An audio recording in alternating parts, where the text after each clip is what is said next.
Hello friends, welcome to career path classes. आप सबका बहुत बहुत स्वागत है। तो फ्रेंड, आज की इस वीडियो में हम लोग नागपुरी व्याकरण में व्याकरण और लोक साहित्य से संबंधित महत्वपूर्ण प्रश्न उत्तरों को करने वाले हैं और मैंने लगभग सभी प्रश्नों को अच्छे से डिटेल में समझाने की कोशिश की है। तो फ्रेंड, वीडियो पूरा देखिएगा और क्लास की पीडीएफ फाइल आपको टेलीग्राम चैनल पर मिल जाएगी। तो फ्रेंड, अगर वीडियो अच्छी लगे तो प्लीज़ वीडियो को लाइक कर दीजिएगा। अगर चैनल पर नए हैं तो चैनल को सब्सक्राइब कर लीजिएगा और वीडियो को अपने दोस्तों के साथ और कम से कम एक स्टडी ग्रुप में शेयर जरूर कीजिएगा। और हाँ, बेल आइकन को प्रेस जरूर कर लीजिएगा ताकि आपको मैं जैसे ही वीडियो डालूँ तो आपको सबसे पहले नोटिफिकेशन मिल जाए। तो चलिए स्टार्ट करते हैं आज की क्लास। तो चलिए सबसे पहले हम लोग देखते हैं लोक साहित्य का प्रश्न। तो पहला क्वेश्चन है हमारा, मुहावरा में व्यवहार होवे वाला शब्द के बदल देवल जाए। ठीक है, क्या करना है? अगर मुहावरा के व्यवहार में हुए वाला शब्द के बदल देवल जाए और उकर बदला में दोसर शब्द राख देवल जाए तो मुहावरा कर का प्रभाव रही।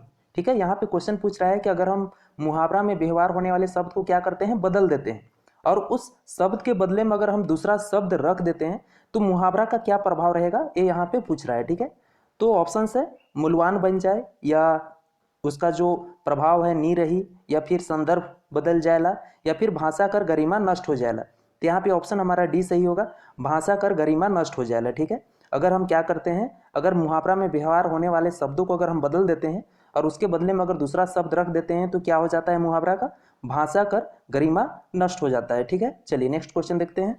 Next question, question number second है, भारत में लोक साहित्य अध्ययन कर शुरुआत केकर माध्यम से होलक। ठीक है, यहाँ पे क्वेश्चन पूछ रहा है कि भारत में लोक साहित्य अध्ययन का शुरुआत, ठीक है, लोक साहित्य अध्ययन का शुरुआत केकर माध्यम से यानी किसके माध्यम से सबसे पहले हुआ, ये पूछ रहा है। ठीक है, ऑप्शन है एडवर्ड टेलर, राम नरेश त्रिपाठी, या डॉक्टर सत्येंद्र, या डॉक्टर सत्या गुप्ता। तो यहाँ पे ऑप्शन बी हमारा सही होगा, राम नरेश त्रिपाठी के द्वारा। ठीक है, तो भारत में सबसे पहले लोक साहित्य का अध्ययन किनके द्वारा शुरू किया गया, तो राम नरेश त्रिपाठी के द्वारा। ठीक है, चलिए नेक्स्ट क्वेश्चन देखते हैं।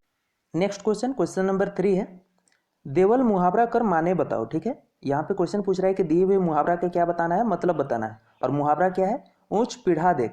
मुहावरा क्या है, ऊंच पीढ़ा देख, तो इसका मतलब क्या होगा वो बताना है। ठीक है, ऑप्शन है ऊंच पीढ़ा बनवाए, या बगरा इज्जत देवे, या बराबर इज्जत दे, या जुदा पहचान करे यानी अलग पहचान देना। ठीक है, तो यहाँ पे ऑप्शन हमारा क्या सही होगा, बी सही होगा, बगरा इज्जत देवे।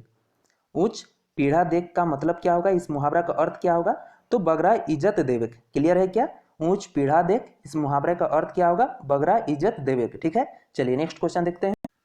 नेक्स्ट क्वेश्चन, क्वेश्चन नंबर 4 है, देवल मुहावरा कर सही माने बताओ। ठीक है, दिए हुए मुहावरा का क्या बताना है, सही मतलब बताना है क्या होगा। ठीक है, और मुहावरा क्या है, तो इगी दुगी बुझेक। मुहावरा क्या है, इगी दुगी बुझेक। तो इगी दुगी बुझेक मुहावरा का अर्थ क्या होगा, ऑप्शन है ताश कर खेल करे, या फिर मामूली आदमी समझे, या बेमतलब कर आदमी बुझे, या फिर अनैत इज्जत देख यानी बहुत अधिक इज्जत देना। तो यहाँ पे ऑप्शन हमारा बी सही होगा, मामूली आदमी समझे। ठीक है, इगी दुगी बुझेक इस मुहावरे का अर्थ क्या होगा, तो मामूली आदमी समझे। ठीक है, चलिए नेक्स्ट क्वेश्चन देखते हैं। नेक्स्ट क्वेश्चन, क्वेश्चन नंबर 5 है, देवल मुहावरा कर सुपट अर्थ बताओ। ठीक है, क्वेश्चन क्या है, तो दिए हुए मुहावरा के क्या बताना है, सुपट अर्थ मतलब जो सबसे अच्छा अर्थ है वो बताना है। ठीक है, और मुहावरा क्या है, आग लगाए। मुहावरा क्या है, आग लगाए। तो इस मुहावरे का अर्थ क्या होगा, ऑप्शन है साजिश रचे, या आग लगाए कर तीहा, या भड़काए, या फिर बेमतलब कर काम करे। ठीक है, तो यहाँ पे ऑप्शन हमारा सी सही हो जाएगा, भड़काए। ठीक है, आग लगाए मुहावरे का अर्थ क्या होगा, भड़काए होगा। ठीक है, यानी भड़काने यानी किसी के प्रति दूसरे को क्या करना, भड़का देना। ठीक है, कान भर के भड़का देना, तो इसी को हम क्या बोलते हैं, आग लगाना। ठीक है, चलिए नेक्स्ट क्वेश्चन देखते हैं। नेक्स्ट क्वेश्चन, क्वेश्चन नंबर 6 है, देवल मुहावरा कर माने बताओ। ठीक है, दिए हुए मुहावरा का क्या बताना है, मतलब बताना है। और मुहावरा क्या है, अंग्रेजी छाटेक। मुहावरा क्या है, अंग्रेजी छाटेक। तो इस मुहावरे का अर्थ क्या होगा, ऑप्शन देखते हैं, अंग्रेजी जाने, या वर्ण विच्छेद करे, या घमंडी होवे, या बेमतलब कर ज्ञान दे दिखाए। ठीक है, तो यहाँ पे ऑप्शन हमारा क्या सही हो जाएगा, डी सही हो जाएगा, बेमतलब कर ज्ञान दिखाए। ठीक है, अंग्रेजी छाटेक इस मुहावरे का अर्थ क्या होगा, तो बेमतलब कर ज्ञान दिखाए। ठीक है, चलिए नेक्स्ट क्वेश्चन देखते हैं। नेक्स्ट क्वेश्चन, क्वेश्चन नंबर 7 है, ज्ञान और संस्कृति कर। ठीक है, किसका, तो ज्ञान और संस्कृति कर पहचान कौन लोक साहित्य भाग में बगरा देखल जाएला। ठीक है, यहाँ पे क्वेश्चन पूछ रहा है कि ज्ञान और संस्कृति कर पहचान किस लोक साहित्य भाग में हमें ज्यादा देखने को मिलता है। ऑप्शन है लोकोक्ति में, मुहावरा में, लोक गाथा गाथा में, या देवल कुछो नहीं। तो यहाँ पे ऑप्शन हमारा ए सही हो जाएगा, लोकोक्ति में। ठीक है, जिसे हम क्या कहते हैं, इसे हम कहावत भी बोलते हैं। ठीक है, ज्ञान और संस्कृति का जो पहचान है हमें किस लोक साहित्य भाग में ज़्यादा देखने को मिलता है तो लोकोक्ति में मिलता है। ठीक है, तो यहाँ पे हम लोग समझते हैं कि लोकोक्ति का मतलब क्या होता है, सही मायने मतलब क्या है। ठीक है, तो लोकोक्ति के प्रयोग से काव्य में रोचकता उत्पन्न की जाती है। पहला तो यहाँ ये समझ लेते हैं कि लोकोक्ति के प्रयोग से क्या किया जाता है, जो काव्य है, शब्द है, उसमें क्या लाया जाता है, तो रोचकता उत्पन्न की जाती है। ठीक है, और भाव में चमत्कार लाई जाती है। लोकोक्ति का प्रयोग करके क्या किया जाता है, तो काव्य में रोचकता लाई जाती है, उत्पन्न की जाती है, और भाव में चमत्कार लाई जाती है। ठीक है, और हम अगर बात करें तो लोकोक्ति को काव्य में रोचकता उत्पन्न करने वाला अलंकार माना जाता है। ठीक है, और लोकोक्ति को क्या माना जाता है, तो काव्य में रोचकता उत्पन्न करने वाला अलंकार माना जाता है। क्लियर है? चलिए नेक्स्ट क्वेश्चन देखते हैं। नेक्स्ट क्वेश्चन नंबर 8 है, लोकोक्ति कर संबंध हेठे देवल में से केकर से आए। ठीक है, यहाँ पे क्वेश्चन पूछ रहा है कि जो लोकोक्ति का संबंध है वह किससे है। ठीक है, नीचे दिए हुए ऑप्शनों में से लोकोक्ति का संबंध किससे है। ठीक है, ऑप्शन है लोक विज्ञान से, लोक संस्कृति से, लोक कला से, या देवल कुछ नहीं। तो यहाँ पे ऑप्शन हमारा बी सही हो जाएगा, लोक संस्कृति से। ठीक है, लोकोक्ति का संबंध किससे है, तो लोक संस्कृति से है। क्लियर है? चलिए नेक्स्ट क्वेश्चन देखते हैं। नेक्स्ट क्वेश्चन नंबर 9 है, समाज और लोक संस्कृति के जानने के लिए। ठीक है, किसको जानने के लिए, तो समाज और लोक संस्कृति को जानने के लिए लोक साहित्य कर कौन भाग के सबसे बगरा महत्व देवल जाएला। ठीक है, यहाँ पे क्वेश्चन पूछ रहा है कि समाज और लोक संस्कृति को जानने के लिए किस लोक साहित्य का महत्व सबसे अधिक दिया जाता है। ऑप्शन है लोकगीत, कहावत, या फिर लोक गाथा, या देवल कुछ नहीं। यहाँ पे ऑप्शन हमारा बी सही हो जाएगा, कहावत। ठीक है, क्या सही होगा, कहावत। तो समाज और लोक संस्कृति को जानने के लिए किस लोक साहित्य का सबसे ज्यादा महत्व दिया जाता है, तो कहावत का, यानी लोकोक्ति को ज्यादा महत्व दिया जाता है। ठीक है, चलिए नेक्स्ट क्वेश्चन देखते हैं। नेक्स्ट क्वेश्चन नंबर 10 है, अनुभूति कर सागर। ठीक है, अनुभूति कर सागर कौन लोक साहित्यिक उपभाग के कहल जाएला। यहाँ पे क्वेश्चन पूछ रहा है कि अनुभूति कर सागर किस लोक साहित्यिक उपभाग को कहा जाता है। ठीक है, ऑप्शन है लोकगीत को, लोक कथा को, लोक सुभाषित को, या देवल कुछ नहीं। यहाँ पे ऑप्शन सी सही हो जाएगा, लोक सुभाषित को। ठीक है, तो अनुभूति कर सागर किस लोक साहित्यिक उपभाग को कहा जाता है, तो लोक सुभाषित को कहा जाता है। ठीक है, चलिए नेक्स्ट क्वेश्चन देखते हैं। नेक्स्ट क्वेश्चन नंबर 11 है, भाव में चमत्कार लाने के लिए। ठीक है, भाव में चमत्कार लाने के लिए कौन लोक साहित्यिक भाग कर व्यवहार हुएला। ठीक है, जस्ट हमने अभी बताया था, भाव में चमत्कार लाने के लिए किस लोक साहित्यिक भाग का प्रयोग किया जाता है, व्यवहार किया जाता है। ऑप्शन है कहावत, मंत्र, लोक गाथा, या देवल सभे। तो यहाँ पे ऑप्शन हमारा ए सही हो जाएगा। ठीक है, तो भाव में चमत्कार लाने के लिए किस लोक साहित्य का व्यवहार किया जाता है, कहावत का किया जाता है। ठीक है, याद रखना है। चलिए नेक्स्ट क्वेश्चन देखते हैं। नेक्स्ट क्वेश्चन नंबर 12 है, लोकोक्ति कर माध्यम से, केकर माध्यम से, तो लोकोक्ति कर माध्यम से का जिनिस कर जानकारी मिलेला। ठीक है, यहाँ पे क्वेश्चन पूछ रहा है कि लोकोक्ति के माध्यम से क्या चीज का, क्या वस्तु का, यानी क्या चीज का यहाँ पे हमें जानकारी मिलता है। ऑप्शन है विज्ञान और समाज, विज्ञान और साहित्य, समाज और संस्कृति, या आदमी और समाज। तो यहाँ पे ऑप्शन हमारा सी सही हो जाएगा, समाज और संस्कृति। ठीक है, लोकोक्ति के माध्यम से हमें क्या चीज का जानकारी मिलता है, तो समाज और संस्कृति का जानकारी मिलता है। ठीक है, याद हो जाएगा, लोकोक्ति कर माध्यम से हमें क्या चीज का जानकारी मिलता है, तो समाज और संस्कृति का जानकारी मिलता है। ठीक है, चलिए नेक्स्ट क्वेश्चन देखते हैं। नेक्स्ट क्वेश्चन नंबर 13 है, कोनो बात के निचोड़ रूप में कहे के लिए। ठीक है, किसी बात को निचोड़ रूप में कहने के लिए केकर व्यवहार भाषा में करल जाएला। ठीक है, यहाँ पे क्वेश्चन पूछ रहा है कि किसी भी बात को निचोड़ रूप में अगर कहना है तो भाषा में किसका व्यवहार किया जाता है। ऑप्शन है कहावत का, सूत्र वाक्य, अलंकारिक शब्दावली का, या मुहावरेदार भाषा शैली का। तो यहाँ पे ऑप्शन हमारा ए सही होगा, कहावत का। किसका, तो कहावत का प्रयोग किया जाता है। किसी भी बात के निचोड़ रूप में कहने के लिए हम भाषा में किसका प्रयोग करते हैं, तो कहावत का प्रयोग करते हैं। ठीक है, चलिए नेक्स्ट क्वेश्चन देखते हैं।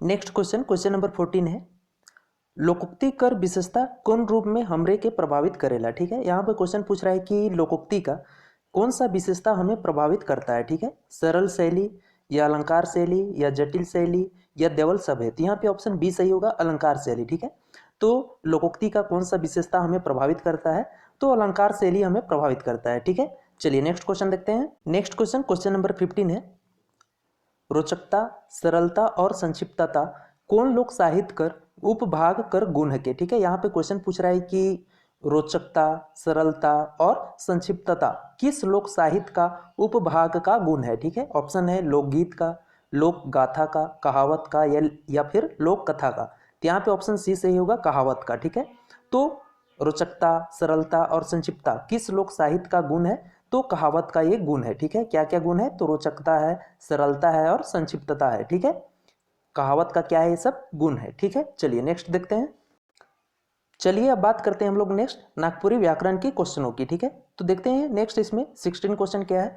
नागपुरी लिखेक में कौन दीर्घ स्वर कर व्यवहार नहीं होवेला। ठीक है, यहाँ पे क्वेश्चन पूछ रहा है कि नागपुरी लिखने में किस दीर्घ स्वर वर्ण का व्यवहार नहीं होता है। ठीक है, ऑप्शन है ओ ए या ए औ या फिर आ ई या फिर ए आ। तो यहाँ पे ऑप्शन हमारा बी सही होगा, ए और औ का। ठीक है, तो नागपुरी लिखने में किस दीर्घ स्वर वर्ण का व्यवहार नहीं होता है? ए और औ का नहीं होता है। ठीक है, तो यहाँ पर हम लोग चलिए बात करते हैं कि नागपुरी में कितने स्वर वर्ण होते हैं। तो टोटल नागपुरी में 8 स्वर वर्ण होते हैं। ठीक है, कितने? 8 होते हैं। कौन कौन? अ, आ, ई, उ, ए और ओ होते हैं। ठीक है, तो यहाँ पे क्वेश्चन के अनुसार से हमारा कौन सा नागपुरी में किस स्वर वर्ण का व्यवहार नहीं होगा? तो ए और ओ का नहीं होगा। ठीक है, चलिए नेक्स्ट क्वेश्चन देखते हैं। नेक्स्ट क्वेश्चन नंबर 17 है। औ कौन वर्ण कर विकल्प ध्वनि है कि? ठीक है, यहाँ पे क्वेश्चन पूछ रहा है कि औ किस वर्ण का विकल्प ध्वनि है। ठीक है, ऑप्शन है औ का, ए का, ओ का या ई का। तो यहाँ पे ऑप्शन ए बी, सॉरी यहाँ पे गलत हो गया है, यहाँ पे बी हो गया, लेकिन ऑप्शन ए हमारा यहाँ पे औ का होगा, ए सही होगा। ठीक है, तो औ किस वर्ण का विकल्प ध्वनि है? तो यहाँ पे हमारा ऑप्शन ए सही होगा, औ। ठीक है, चलिए नेक्स्ट क्वेश्चन देखते हैं। नेक्स्ट क्वेश्चन नंबर 18 है।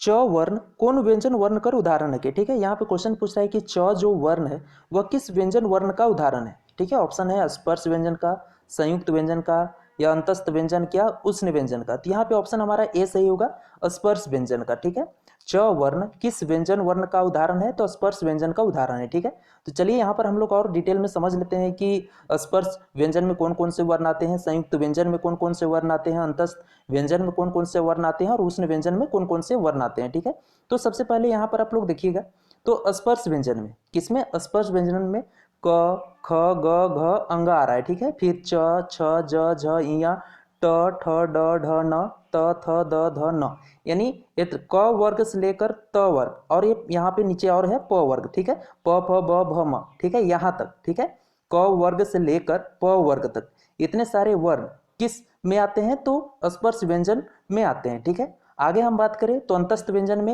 य, र, ल, व। ठीक है, अंतस्थ व्यंजन में कौन कौन आते हैं? तो य, र, ल और व आते हैं। ठीक है, आगे हम बात करें उष्ण व्यंजन में तो स और ह। ठीक है, तालब स, मूर्धन्य स, धन्य स और ह, ये चारों आते हैं। ठीक है, आगे हम बात करें संयुक्त व्यंजन की तो अक्ष, त्र, ज्ञ और स्र किसमें आते हैं? तो संयुक्त व्यंजन में आते हैं। ठीक है, आप यहाँ पर ध्यान से देख रहे होंगे तो यहाँ पर तालब स और दैनी स, फिर अक्ष, त्र, ज्ञ और स, इनको मैंने रेड से लिखा है। क्यों लिखा है? तो इन सारे वर्णों का नागपुरी में व्यवहार नहीं होता है। ठीक है, इसे याद रखना है। तालब स, दैनी स, अक्ष, त्र, ज्ञ और स्र, इसका नागपुरी में क्या नहीं होता है? तो व्यवहार नहीं होता है, लिखने में इनका व्यवहार नहीं होता है। ठीक है, इसे याद रखना है। क्लियर है? चलिए नेक्स्ट क्वेश्चन देखते हैं। नेक्स्ट क्वेश्चन नंबर 19 है।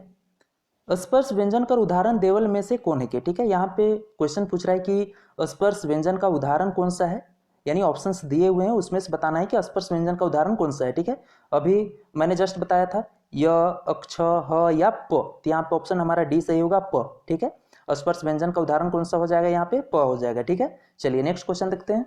नेक्स्ट क्वेश्चन नंबर 20 है। देवल में से कौन अल्पप्राण ध्वनि कर उदाहरण है कि? ठीक है, यहाँ पे क्वेश्चन पूछ रहा है कि देवल में से कौन अल्पप्राण ध्वनि कर उदाहरण है कि?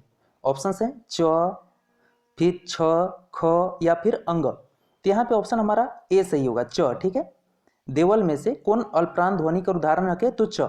च क्या है? तो अल्पप्राण ध्वनि का उदाहरण है। ठीक है, तो चलिए यहाँ पर हम लोग डिटेल समझ लेते हैं कि अल्पप्राण किसे कहते हैं और महाप्राण किसे कहते हैं। ठीक है, और इनके अंतर्गत कौन कौन से ध्वनि आते हैं। ठीक है, तो सबसे पहले यहाँ पर आप देखिएगा तो अल्पप्राण, तो अल्पप्राण के कहल जाला तो जहाँ उच्चारण में कम ताकत, मुंह से कम हवा, चाहे उच्चारण हलुक हुए, उके अल्पप्राण कहल जाला। ठीक है, अल्पप्राण किसे कहते हैं?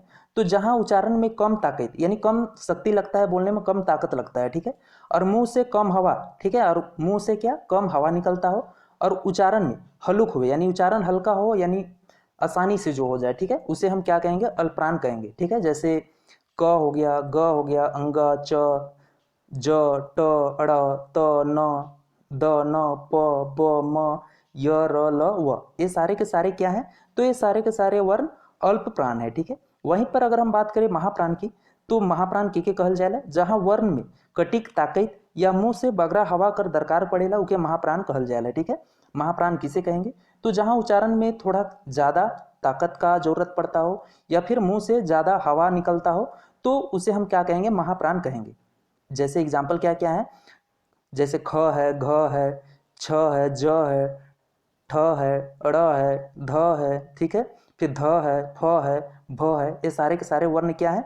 तो ये सारे के सारे वर्ण महाप्राण के उदाहरण है, ठीक है। चलिए नेक्स्ट क्वेश्चन देखते हैं। नेक्स्ट क्वेश्चन नंबर 21 है, पटिया कौन तरह कर संज्ञा में आवेला, ठीक है। यहाँ पे क्वेश्चन पूछ रहा है कि पटिया कौन तरह कर संज्ञा में आता है वो बताना है, ठीक है। ऑप्शन है भाववाचक, जातिवाचक, समूहवाचक या फिर व्यक्तिवाचक। तो यहाँ पे ऑप्शन हमारा बी सही होगा, जातिवाचक, ठीक है।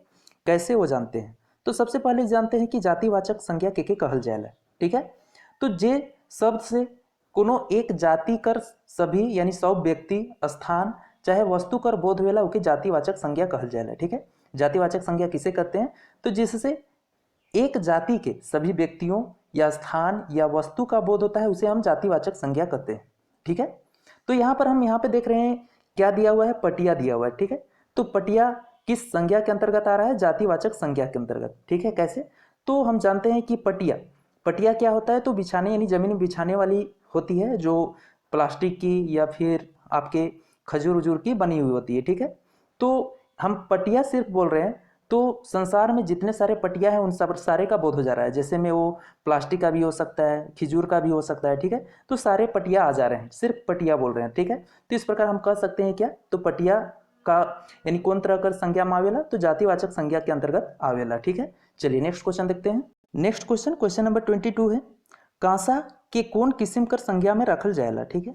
कांसा, ठीक है, कांसा के कौन किस्म कर संज्ञा में रखल जाएला, ठीक है। कांसा यहाँ पे क्या है? कोई धातु है, ठीक है, वस्तु है। तो ऑप्शन है भाववाचक संज्ञा में, द्रव्यवाचक संज्ञा में, समूहवाचक संज्ञा में या जातिवाचक संज्ञा में। तो यहाँ पे ऑप्शन हमारा क्या सही होगा? बी सही होगा, द्रव्यवाचक संज्ञा में, ठीक है। तो पहले हम लोग समझ लेते हैं कि द्रव्यवाचक संज्ञा के कहल जाएला, ठीक है। तो जोन शब्द से कोनो द्रव्य या धातु कर बोध होवे उके द्रव्यवाचक संज्ञा कहल जाएला, ठीक है। जैसे एग्जाम्पल में और देखे तो लोहा, सोना, पानी, दूध, तांबा, कांसा, ये सब हो जाएगा, ठीक है। तो कांसा को हम यहाँ पे क्या बोलेंगे? द्रव्यवाचक संज्ञा बोलेंगे, ठीक है। तो द्रव्यवाचक संज्ञा किसे कहते हैं? तो जिससे किसी धातु या द्रव्य का बोध होता है उसे हम द्रव्यवाचक संज्ञा कहते हैं, ठीक है। तो कांसा हमारा यहाँ पे क्या हो जाएगा? धातु हो जाएगा, ठीक है। तो इसे हम क्या कहेंगे? द्रव्यवाचक संज्ञा कहेंगे। क्लियर है? चलिए नेक्स्ट क्वेश्चन देखते हैं। नेक्स्ट क्वेश्चन नंबर 23 है, रंगा कौन तरह कर संज्ञा कर उदाहरण के, ठीक है। रंगा कौन तरह कर संज्ञा कर उदाहरण के। ऑप्शन है द्रव्यवाचक, जातिवाचक, भाववाचक या फिर समूहवाचक। यहाँ पे ऑप्शन हमारा ए सही होगा, द्रव्यवाचक, ठीक है। रंगा क्या होता है? रंगा भी एक किसी धातु का नाम है, ठीक है। तो रंगा किस तरह का संज्ञा का उदाहरण होगा? द्रव्यवाचक संज्ञा का उदाहरण होगा, ठीक है। और द्रव्यवाचक संज्ञा के कहल जाएगा, अभी जस्ट हमने समझ लिया है, ठीक है। चलिए नेक्स्ट क्वेश्चन देखते हैं। नेक्स्ट क्वेश्चन नंबर 24 है, गांज शब्द कौन तरह कर संज्ञा रूप में आवेला, ठीक है। यहाँ पे क्वेश्चन पूछ रहा है कि गांज, ठीक है, गांज शब्द है वह किस तरह के संज्ञा में आता है। ऑप्शन है द्रव्यवाचक, भाववाचक, जातिवाचक या समूहवाचक। यहाँ पे ऑप्शन हमारा डी सही होगा, समूहवाचक संज्ञा में आता है, ठीक है। गांज शब्द किस संज्ञा का उदाहरण है? तो समूहवाचक संज्ञा का उदाहरण है, ठीक है। तो समूहवाचक संज्ञा के कहल जाएगा? तो जिससे किसी पदार्थ अथवा व्यक्तियों के समूह का बोध होता है, ठीक है। जिस शब्द से किसी पदार्थ वस्तु का क्या का पता चलता है? समूह का पता चलता है, उसे हम क्या कहेंगे? समूहवाचक संज्ञा कहेंगे, ठीक है। जैसे उदाहरण में हम देखें तो क्या हो जाएगा? सभा, दल, झुंड, गुच्छा, सेना, ये सब क्या है? तो समूहवाचक संज्ञा के उदाहरण है, ठीक है। तो यहाँ पे गांज बोल रहा है तो गांज भी क्या होगा? समूहवाचक संज्ञा के का उदाहरण होगा। अब गांज होता क्या है? तो आपने गांव घर में देखा होगा या नहीं भी देखा होगा। तो गांज होता क्या है? तो पुआल जान रहे होंगे। तो उसको क्या किया जाता है? एक पास जमा किया जाता है, ठीक है, गुच्छा किया जाता है। तो उसी को हम क्या बोलते हैं? गांज बोलते हैं। पुआल का गांज, पोरा गांज, ठीक है।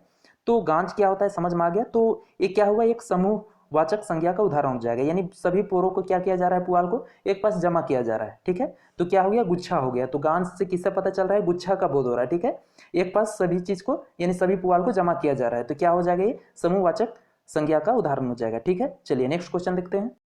नेक्स्ट क्वेश्चन नंबर 25 है, गछले पतई गिरलक, ठीक है। गछले पतई गिरलक वाक्य में कई ठो संज्ञा आए हैं। यहाँ पे क्वेश्चन पूछ रहा है कि गछले पतई गिरलक इस वाक्य में कितने संज्ञा शब्द आए हैं। ऑप्शन है 1 ठो, 3 ठो, 2 ठो या 4 ठो। तो यहाँ पे ऑप्शन सी सही होगा, 2 ठो, ठीक है। कितने संज्ञा शब्द आए हैं तो 2 ठो। कौन कौन? तो पहला गज और दूसरा पतई, ठीक है। पहला कौन है? गज और दूसरा पतई, ठीक है। अब हम लोग यहाँ पे बात करते हैं कि गज किस संज्ञा का उदाहरण है। तो ये जातिवाचक, ठीक है। किसका उदाहरण हो जाएगा? जातिवाचक का। कैसे? अगर हम गछ बोलते हैं तो इस संसार में जितने सारे गछ हैं उन सभी का बोध हो जा रहा है, ठीक है। आम का हो, पीपल का हो, बरगद का हो, किसी भी चीज का भी पेड़ हो, ठीक है। अगर गछ बोल रहे हैं तो सारे के सारे आ जाएंगे उसमें। उसी प्रकार पतई बोलते हैं तो जितने संसार में, ये भी आपका जातिवाचक संज्ञा का उदाहरण है। कैसे? क्योंकि पतई बोल रहे हैं या पत्ता बोल रहे हैं तो संसार में जितने सारे पत्ता हैं इसी में आ जाएंगे, ठीक है। तो गछ और पतई यहाँ पे दोनों क्या है? तो जातिवाचक संज्ञा के उदाहरण है, ठीक है। और इस वाक्य में यानी गज से पतई गिरलक, इस वाक्य में कैठो संज्ञा शब्द आया है? तो 2 ठो आया है, ठीक है। चलिए नेक्स्ट क्वेश्चन देखते हैं। नेक्स्ट क्वेश्चन नंबर 26 है, राइत पहर ध्रुव तारा चमकत रहे, ठीक है। राइत पहर ध्रुव तारा चमकत रहे, वाक्य में ध्रुव तारा कौन तरह कर संज्ञा है के, ठीक है। यहाँ पे क्वेश्चन पूछ रहा है कि रात में क्या ध्रुव तारा चमक रहा था, तो यह इस वाक्य में ध्रुव तारा किस तरह का संज्ञा है? ऑप्शन है व्यक्तिवाचक, जातिवाचक, समूहवाचक, द्रव्यवाचक। तो यहाँ पे ऑप्शन हमारा ए सही होगा, व्यक्तिवाचक, ठीक है। ध्रुव तारा किस तरह का संज्ञा है? तो व्यक्तिवाचक संज्ञा का उदाहरण है, ठीक है। तो यहाँ पे बात करते हैं कि व्यक्तिवाचक संज्ञा के कहल जाएला, तो जोन शब्द से कोनो एक ठो वस्तु चाहे व्यक्ति कर बोध होएला उके व्यक्तिवाचक संज्ञा कहल जाएला, ठीक है। तो ध्रुव तारा यहाँ पे क्या हो जाएगा? व्यक्तिवाचक संज्ञा का उदाहरण हो जाएगा, ठीक है। चलिए नेक्स्ट क्वेश्चन देखते हैं। नेक्स्ट क्वेश्चन नंबर 27 है, फटफटिया से मोय नी जामू, वाक्य में कौन तरह कर संज्ञा कर व्यवहार हुए है, ठीक है। यहाँ पे क्वेश्चन पूछ रहा है कि फटफटिया से मोय नी जाबो, इस वाक्य में किस तरह संज्ञा का व्यवहार हुआ है? ऑप्शन है द्रववाचक, जातिवाचक, द्रववाचक। यहाँ पे द्रववाचक 2 बार हो गया है, तो यहाँ पर आप समूहवाचक कर लीजिए, ठीक है। और डी है व्यक्तिवाचक। तो यहाँ पे ऑप्शन हमारा क्या सही होगा? बी सही होगा, जातिवाचक, ठीक है। फटफटिया से मोय नी जाबो, इस वाक्य में किस तरह का संज्ञा का व्यवहार हुआ है? तो जातिवाचक, ठीक है। कैसे? तो फटफटिया, यहाँ पे एक संज्ञा शब्द हमें सिर्फ क्या दिख रहा है? तो फटफटिया दिख रहा है, जो कि क्या है? जातिवाचक संज्ञा का उदाहरण है, ठीक है। फटफटिया सिर्फ बोल रहे हैं तो इसमें जितने सारे मोटर वाहन है वो सारे के सारे आ जाएंगे, ठीक है। चलिए नेक्स्ट क्वेश्चन देखते हैं। नेक्स्ट क्वेश्चन नंबर 28 है, डहरू कुमनी रोप के तो डहरू कुमनी रोप के गेदला मछली मारलक, ठीक है। डहरू कुमनी रोप के गेदला मछली मारलक, वाक्य में कैठो संज्ञा कर व्यवहार होए, ठीक है। तो डहरू कुमनी रोप के गेदला मछली मारलक, वाक्य में कितने संज्ञा शब्द का प्रयोग हुआ है? ऑप्शन है 4 ठो, 5 ठो, 3 ठो या 2 ठो। तो यहाँ पे ऑप्शन सी सही हो जाएगा, 3 ठो, ठीक है। अब कौन कौन है वो बात कर लेते हैं। पहला तो डहरू किसी का नाम है, फिर यहाँ पे कुमनी हो जाएगा, ठीक है, कोई वस्तु हो गया, फिर गेदला मछली, यहाँ पे क्या हो जाएगा? गेदला मछली, ठीक है, ये भी नाम है। तो यहाँ पे 3 संज्ञा शब्द का प्रयोग किया गया है, व्यवहार हुआ है, ठीक है। अब यहाँ पे हम बात करते हैं कि डहरू, कुमनी और गेदला मछली, ठीक है, तो ये किस संज्ञा के उदाहरण है? जैसे डहरू बात करें तो किसी का नाम है तो ये व्यक्तिवाचक संज्ञा हो जाएगा। कुमनी यहाँ पे क्या हो जाएगा? तो जातिवाचक संज्ञा हो जाएगा, ठीक है। और गेदला मछली व्यक्तिवाचक संज्ञा हो जाएगा, ठीक है। चलिए नेक्स्ट क्वेश्चन देखते हैं। नेक्स्ट क्वेश्चन नंबर 29 है, पूजा फर फूल लानबे नी करलक, ठीक है। पूजा फर फूल लानबे नी करलक, प्रस्तुत वाक्य में कैठो संज्ञा आए, ठीक है। यहाँ पे क्वेश्चन पूछ रहा है कि पूजा फर और फूल यानी फल फूल लानबे नी करलक, तो इस वाक्य में कितने संज्ञा शब्द का व्यवहार हुआ है वो पूछ रहा है, ठीक है। 4 ठो, 3 ठो, 2 ठो या 1 ठो। तो यहाँ पे ऑप्शन क्या हमारा सही हो जाएगा? ऑप्शन बी सही हो जाएगा, 3 ठो, ठीक है। अब यहाँ देखते हैं कि 3 ठो कौन कौन संज्ञा शब्द है। पहला तो हो गया पूजा, किसी का नाम, फिर फल अलग हो गया और फूल अलग हो गया, तो यहाँ पे 2 हो गया, ठीक है। तो 3 टोटल हो जाएंगे, पूजा, फर और फूल, ठीक है। तो पूजा यहाँ पे क्या हो जाएगा हमारा? पूजा यहाँ पे व्यक्तिवाचक संज्ञा हो जाएगा। फर क्या हो जाएगा? तो फर भी यहाँ पे जातिवाचक हो जाएगा। और फूल यहाँ पे क्या हो जाएगा? जातिवाचक संज्ञा का उदाहरण हो जाएगा, ठीक है। चलिए नेक्स्ट क्वेश्चन देखते हैं। नेक्स्ट क्वेश्चन नंबर 30 है, डाइन से आप डरायक बात नखे, ठीक है। डाइन से आप डरायक बात नखे, वाक्य में डाइन कौन संज्ञा है के, ठीक है। यहाँ पे क्वेश्चन पूछ रहा है कि डाइन से आप डरायक बात नखे, इस वाक्य में डाइन किस संज्ञा का उदाहरण है ये पूछ रहा है, ठीक है। ऑप्शन है जातिवाचक, व्यक्तिवाचक, भाववाचक या समूहवाचक, ठीक है।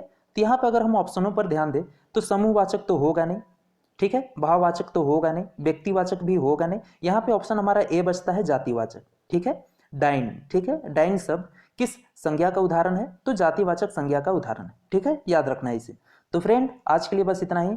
तो वीडियो कैसी रही मुझे कमेंट करके जरूर बताइए। अगर अच्छी लगी हो तो प्लीज़ वीडियो को लाइक कर दीजिएगा। अगर चैनल पर नए हैं तो चैनल को सब्सक्राइब कर लीजिएगा और इस वीडियो को अपने दोस्तों के साथ और कम से कम एक स्टडी ग्रुप में शेयर जरूर कीजिएगा। तो मिलते हैं नेक्स्ट वीडियो में, तब तक के लिए जय हिंद, जय भारत, थैंक यू।